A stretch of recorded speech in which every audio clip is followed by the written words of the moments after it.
Welcome to Our Planet, Our Future, a video podcast presented by Rainforest Partnership. All right, who gives a shit about the planet? Welcome to the first episode of the new environmental podcast here at Rainforest Partnership in Austin, Texas. I'm here with Niyanta Spelman. How are you doing? Doing very well. Niyanta is the executive director here at Rainforest Partnership. And on the first episode, we're going to talk about why should we give a shit about the rainforest. So tell us about Rainforest Partnership.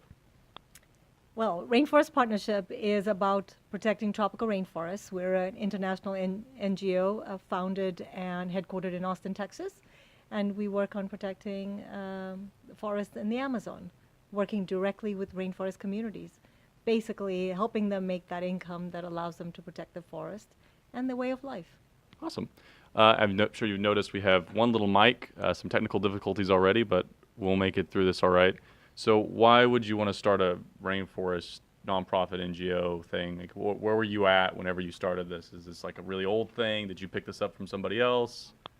Well, it's a very old thing depending on how you score it. Given that it's something I thought I was called to do from the time I was very young. We're in our 10th year, so I guess over 30 years before it got going, something like that. And why rainforests? I think there were a lot of people when we started, they said, haven't we always already saved the rainforest? Because that was a thing in the 80s. There were a lot of things people said. And when we were starting, we looked at how everybody was doing what they were doing and found that there was a need, and a need that wasn't being filled. And really it came down to what we do, which is working directly with rainforest communities and having these very integrated teams where we're working from Austin, Texas, but really with communities that live in the forest and folks in the countries where the forests are as well. And that was different from how things had been done in the past certainly by European and North American NGOs, which was mostly focused on acquisition and creating protected areas. So I was wondering, you were talking about how back in the 80s there was this sort of rainforest, save the rainforest movement. I was not alive in the 80s, but yes. Whenever you were not working for a rainforest organization, what do you remember about that movement? Like, do you have any positive, negative feelings about it? And like, what's changed between now heading a rainforest organization as opposed to looking at it in the 80s? So it's an odd thing to think about, that a movement, if you call it a movement, that started in the 80s. If it was a successful movement, we should have been done with that, and deforestation of tropical rainforests should have been in the past. Whereas it's these decades since have been pretty dramatically dreadful for the forests. And so obviously that wasn't working, and how things were being done then wasn't working. But it did, to the extent that it was a very good, successful thing, it made people think about this precious resource. And it was true that there is so much more to be done by so many more of us. And really, it's less about just organizations doing it, but how we get as many people around the planet to care about this resource that makes up less than 3% of the surface area of our planet. And that's what it's about. Right. So why are people cutting down forests? Like, why is this something that we should give a shit about? Like, why is this something that didn't stop in the 80s? Like, what's still happening to these rainforests? So many different things, as always. It's economic. It is sometimes it's very misguided policies and ways of thinking. How development was defined. Development in a lot of these countries that have rainforests was defined as actually creating land and creating something productive, because a forest was not seen as something productive, even as it actually is incredibly valuable, left standing for the sake of the planet. But no one, individual or entity or country, was making money out of it in the same way. And it's partly what we do with our market economy as well. So it's that then there are other forces when the oils that sits under the forest or the minerals that sit under the forest have a far more value in our economy, or when we can value one cow that comes out of cutting down literally a hectare of land and putting one cow, and that $400 we say is worth more than a forest that at its most diverse can have 500 species of trees in that same hectare. I think it doesn't take more than common sense to know that something's really wrong about that math. So you're saying cows are contributing to deforestation. Cows, cattle ranching, huge reason in the Amazon. You also have things like oil extraction and mining, when not done with the forest and the people who live there in mind. There's certainly palm oil plantations in Southeast Asia and moving into different areas. And that also happened. That's only in the last 20 years, 30 years that palm oil plantations have started taking over, and the shift to palm oil, the trans fat movement, as we try to move away from that, had a ripple effect. There's so many domino effects and ripple effects, right? So you're saying, is there palm oil industry in the Amazon? Is that a predominant issue there? It is there. It's in Central America and South America, not like in Southeast Asia. But the bigger factor, bigger driver in the Amazon is cattle ranching. But certainly palm oil plantations are moving in as well, yeah. So help paint a picture for us. We know the Amazon is experiencing massive deforestation, and you were saying Southeast Asia.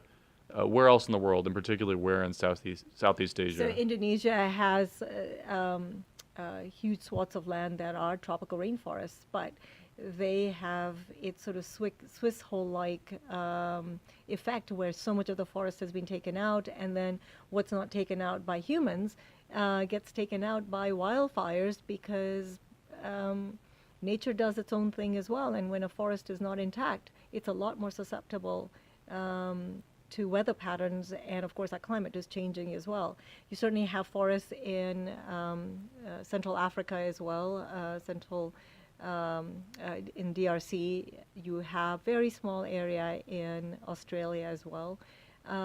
So these tropical rainforests are, that band around in the tropical area in quite a few countries, except it still makes up just less than 3% of the surface area of our planet. So they're still fairly scarce from that perspective. Are you optimistic in the future of rainforest protection? Is this something that you're seeing progress in, or are you pessimistic? Oh gosh, I have to be optimistic. If I weren't optimistic, I couldn't be doing what I do every day. I couldn't wake up every morning and drive myself and everybody else crazy with the work we're doing, which is, it's the work is endless. It can be exhausting.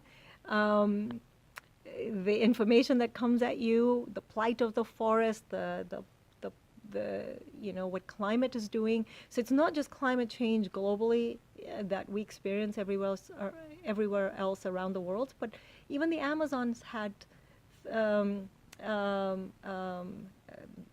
droughts in the last few years. So what happens when the Western Amazon starts having droughts? There were climate change predictions showed that Eastern Amazon could have droughts, but what happens when you start having droughts in the Western Amazon and in an ecosystem that actually depends on water? And it's sort of the cycle. When the forests are gone, there's less precipitation, and because these forests regulate our water cycle, it's affecting us here in Texas, Gulf of Mexico. I was curious, but I was going to ask you, why does Joe Schmo care about the rainforest? I think in general it's nice to care about the planet, but I think a lot of people get this idea of saving the rainforest, and they get this kind of hippy-dippy mind, and the idea of people chaining themselves to trees. So how does this affect just everybody else? We're in Texas, we don't have rainforests here. So why, on a practical level, should anyone care? You're right. It's not hippy-dippy. It would be lovely if it was, because then I could just protect the forests for the magical, lovely places that they are, but they are really, really important for the well-being of our planet. They do regulate our climate. They do regulate our water cycle, so that you hear about what used to be called atmospheric teleconnections, and sometimes now people refer to them as sky rivers. So basically, there's more moisture that comes out of the Amazon in the atmosphere, in the sky, than in the river basin itself. And of course, it affects rainfall patterns in different places. Tropical rainforests also circulate our oxygen. They hold 50% of our species. And we say 50%. I don't think anybody really knows. There've been enough studies, but how do you really know about areas that you haven't even really had a chance to study? Really, Right. We're guessing. And so I think we're underestimating what kind of diversity there is in these forests, and not just that, biodiversity, I mean. And we're losing so much and have lost so much, so we don't know what we're losing. And so yes, they are immensely important for the well-being of our whole planet, not just for the people who live there, or people who may want to be hippy-dippy sometimes. You were saying the biodiversity. I read a lot of National Geographic articles, and it seems like every year they release some new list of the new animals they've discovered in the rainforest, and they're like these crazy monkeys or insects. And how much of these animals are we losing? Do we have like a real list of the amount of animals that are going extinct, or are we guessing, like you said? Yes, there are a lot of scientific journal articles out there, and there've been a lot of studies about what we're losing. This is me going out on a limb and saying, I don't think we can really know. The parts of the forest we work in, no scientist has ever stepped foot. And, if I think about a walk I have taken, and let's just think about Colibri. In a 2-hour walk, I am seeing more kinds of fruit that I can eat, and more kinds of orchids, and more kinds of plants as I walk, and there's an elevation gain, and it's like, there's completely different looking ecosystem, it feels like, as you walk along these trails. And you think, if it's that biodiverse, and I know nobody's really studying it, and then you look at one little patch, and in Mariposa, in the Colibri Cloud Forest area of our project, you can, in one frame, you can see so many kinds of butterflies or moths at night as they just come, especially when it's not full moon, and they come when you put up a white sheet, and you just see so many. And in 20 minutes, because about all the time I have, I take pictures, and I may have seen 100 different kinds. And you think, that's just in that one little patch. I don't know anybody who studied any of them. So that's the things we can see. What about the things we can't see that's in the forest? And, what's up at the canopy never touches other layers, and what's on the ground, from the, microorganisms all the way to the primates. Yeah, primates are easy, but they're still finding primates. Yeah. And, have you seen that picture of that ant-sized chameleon? Yeah, the little. I don't know if it was a baby chameleon. No, that it's for real. Yeah. I'd always remember hearing, maybe I was like in elementary school, about how you destroy a rainforest and it can't grow back. Why is that? I would imagine you could just put the trees back, and then all the animals can eventually, become part of the ecosystem again. But why can't a rainforest grow back? So rainforests have extremely closed systems. They're closed ecosystems, and so everything depends on everything else. And the soil in most of these forests is very, very thin. Mm-hmm. So the topsoil is really thin and very nutrient poor. So when you take out the forest, and this is one of the tragedy of the forest, that people think anything that's supporting that much life must be really rich and must be able to sustain really great crops. Well, it doesn't. After 3-4 years, you've got to have additives. You have to have fertilizers and pesticides and herbicides.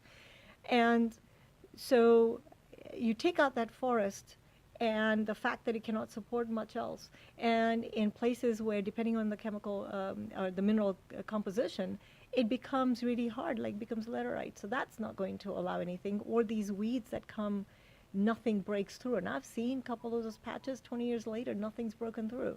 Now, they can start. You allow some Cecropia coming out, and the forest starts sort of folding out, as it were, especially when it's in the buffer zone right next to intact forest. The problem is it takes decades for it to come back, and you can see a difference. If you go 5 years later, 10 years later, you can see that the forest starts coming back where in the places it can, but it takes so much longer for it to return to that primary forest status.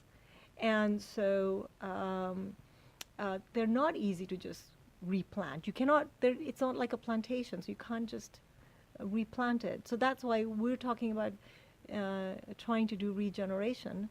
And so we're going to hear about it tomorrow. We're going to try a regeneration project in our Colibri Cloud Forest project. So these projects, I was wondering, you said you're working with communities in the rainforest. So what kind of communities are these? Are these what I'm picturing in my head of these unidentified tribes that are shooting bows at the plains? I think there was also National Geographic in the 70s or something. Like, what kind of communities they're are still there. There are a lot of uncontacted tribes still out there, Right. and to the most extent, they're still protected. There's some international laws that protect them, and these countries do that. But all the communities we work with are all contacted tribes, even when they're in the middle of the jungle. So even when they live in the forest, I often think of them as ones at the edge of our Western civilization.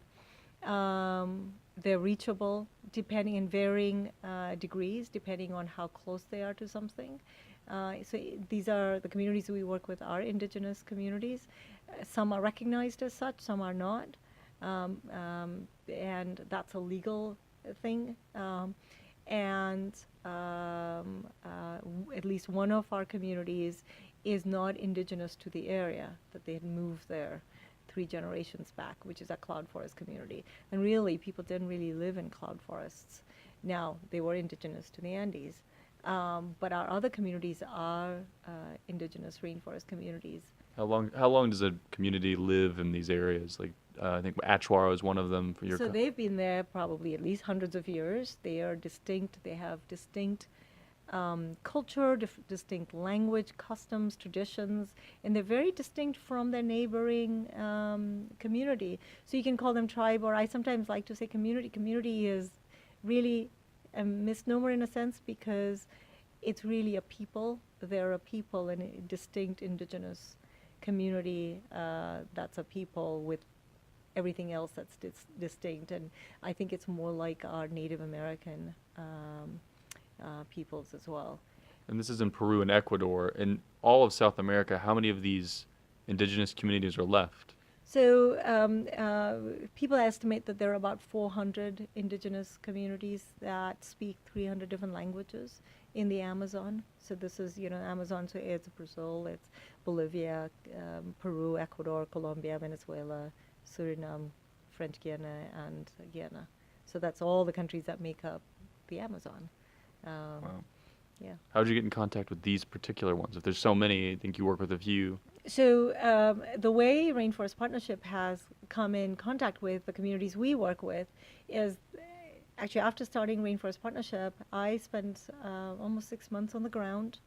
And once people started hearing about who we were, what we were doing, what happened was that they started reaching out to us. They heard what our mission statement was, what our mission was, who we were, what we wanted to do. What was intriguing to me, and really even to this day, was people loved not just our mission, but also the way we wanted to work.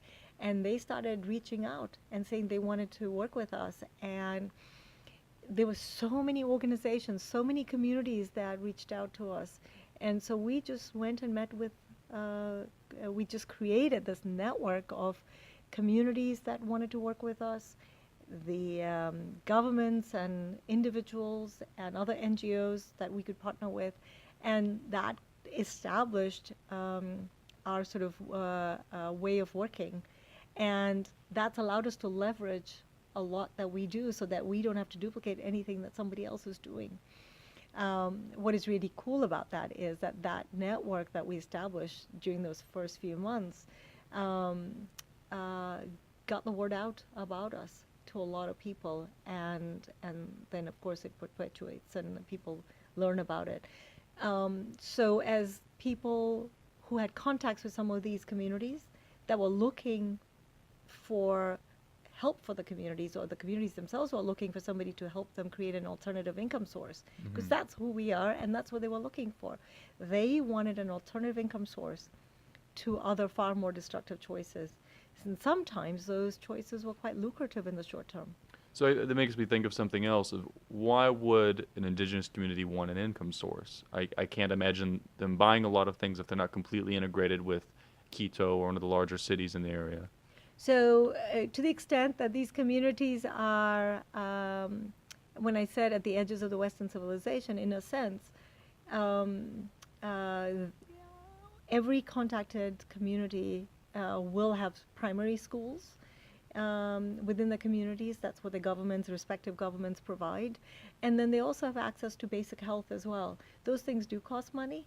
Funny thing is, kids also wear uniforms. They need little supplies. And then these communities do want things that they can buy as well, from clothes to things like oil and rice and things that they're not growing, ways to get around. And so it's a basic income that they're looking for, and this is why they need a basic income.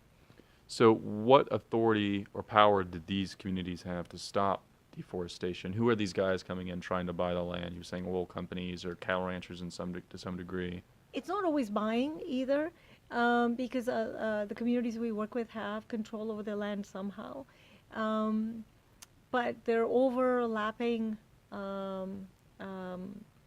rights, so that if the community has community-owned and titled land, but some of these countries, the issue is that the mineral rights, the petroleum rights belong to the state, so then the state will actually auction off some of these areas, these blocks, for extraction of oil and minerals or for timber.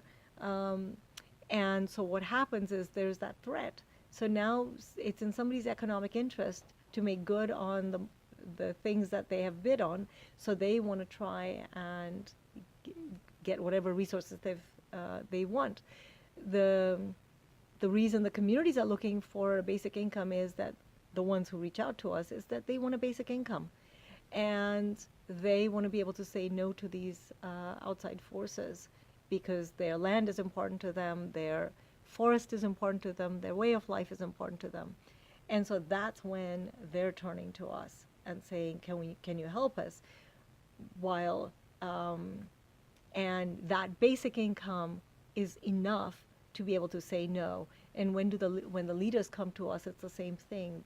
They're wanting a basic income for their communities, so that as a community they can continue saying no to these other outside forces and choices. Is this traditionally how rainforest conservation has worked? Is it normally, when you think of like a large rainforest NGO, are they doing the same thing, or are they doing something different?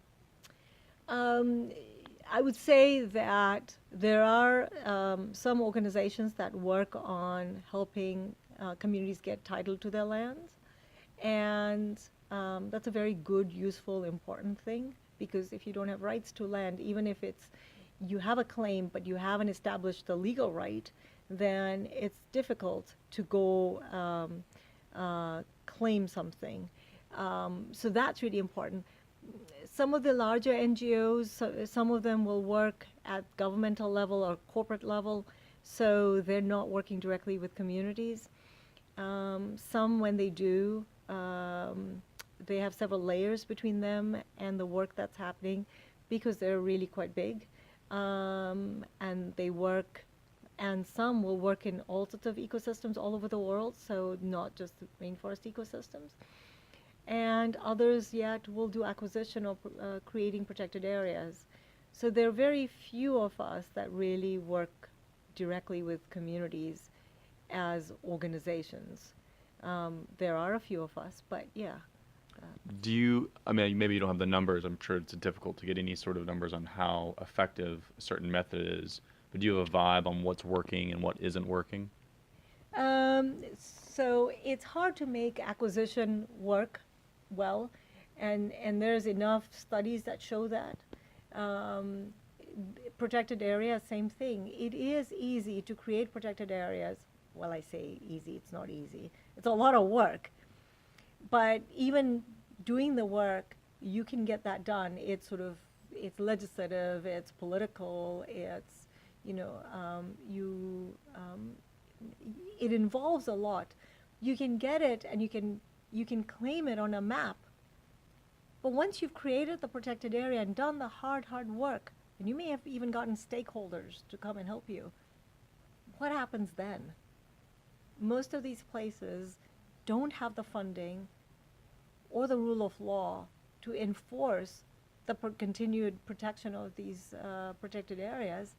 Or if you do acquisition after you've, bought the land, unless you're down there, how are you going to do it? You have to fund that. And when you think about how expensive it is, if there's not funding and it's not coming from the national governments of the countries where the protected areas are, and if an NGO then pulls out after creating it and after the first few years, then what happens? So it makes it harder, which is why we're doing what we're doing, because what that does is it makes the community that's living there be the stakeholder. And it's in their interest to protect the forest when they've got a stake in not just making an income, but also that income is connected to that forest. And those forests are their homes, right? Like, Exactly. because I know once we had talked a long time ago about how, so let's just say a community sells a bit of their land for a lot of money to an oil company, but then they have no home to go back to. So their way of life is gone, and they realize that. I think, do you feel like people underestimate these communities? Do you think that they... All the time. I think people, it's the Western mind, right? When you talk to some folks in the West, they'll say, hundreds of thousands of dollars, millions of dollars, nobody's ever going to turn that down. Or they'll say, everybody's out for self-interest, nobody's going to work as a community. And they're completely underestimating our communities. And, at the beginning I could say, yeah, sure, this is just a belief, but it's more than a belief. Now we've seen how communities stay together and make decisions that don't make economic sense because they're offered a ton of money on the one hand and they're making a very basic small income, and yet they're choosing this. So in the Western way of thinking, yeah, it doesn't make sense. But it is making sense to the communities, and that's the choice they're making. And that's what they're asking for help for. And when they're doing it, I mean, this is the thing. When they're protecting their forest, and it's their forest home, they're doing it not just for themselves, but all of us everywhere. And this is what I tell them, and this is what I tell people sometimes, that we owe them, and we owe it to ourselves to help them. Because why should they be the only ones bearing the burden of protecting these forests that are so important to all of humanity and to our biosphere and to our planet and our planet's health? Do they recognize climate change? Is that something they're seeing on the ground? Oh, gosh. So the word climate change is not strange to people. Global warming, not strange to people. I will say it was something in Peru, even in 2008, even when we were going middle of the jungle, people would talk about climate change, but not the way we're talking about it. They were talking about their climate changing. And people would say, when I was young, this is what it was like, and they would talk about how the climate's gone crazy. And I will tell you, it's happened to me. I've packed not right because you think, okay, this is what the weather's going to be like. And so now I've learned I've got to be ready for the range of weather that I'm not supposed to experience in the jungle in those particular times. But it's been very cold to very hot and dry when it's not supposed to be. And, when you see in the cloud forest, when you see some species that are moving way up and you see sunny days, day after day, and you get baked and you think, God, 4 years ago I was shivering and it was so bloody cold, and it was so cold. And it was so, just raining all the time, and now it's so dry. Um, it is, and they're recognizing, and they'll talk about it. It's like it's affecting when they're growing coffee. It affects that when they're growing. Their growing seasons are affected as well. The amount of fish they're getting, it's affecting that as well. So yeah, they are talking about climate change, and now in Peru and Ecuador, people knew it. Oddly, in Panama, people didn't know what I was talking about when I used the words climate change or global warming. I thought that was really odd. To what extent are our governments, I know you only have experience with Peru and Ecuador as far as your work goes, but I'm sure there's got to be different layers of what governments are doing to stop deforestation or address climate change. Surely the U.S. isn't the only one bearing some sort of heavy burden from its leaders at the moment. So that was well put. It's funny that a lot of these countries have leaders who actually, I think, mean well. They really do want to protect the forests, and they're caught in difficult positions, I think, personally, because they have huge debts. They have needs, economic needs for the country. And even as the constitutions of these countries protect forests, or their legislation that protects forests, there are also demands from the industry, and there are all these economic forces, of course, that are making demands, and it all depends on where any individual leader ends up. And so you've had people who've made really good, courageous decisions in terms of protecting forests, and others who've not.